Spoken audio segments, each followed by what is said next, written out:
In this video, I will show you how you can fix the Samsung keyboard has stopped error on any Samsung tablet.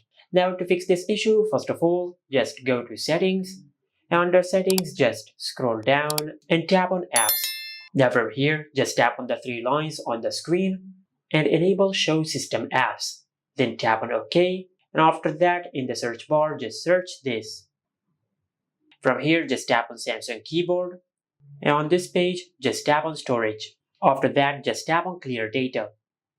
After you clear the data of the Samsung keyboard, then just go to your home screen and perform a restart on your tablet.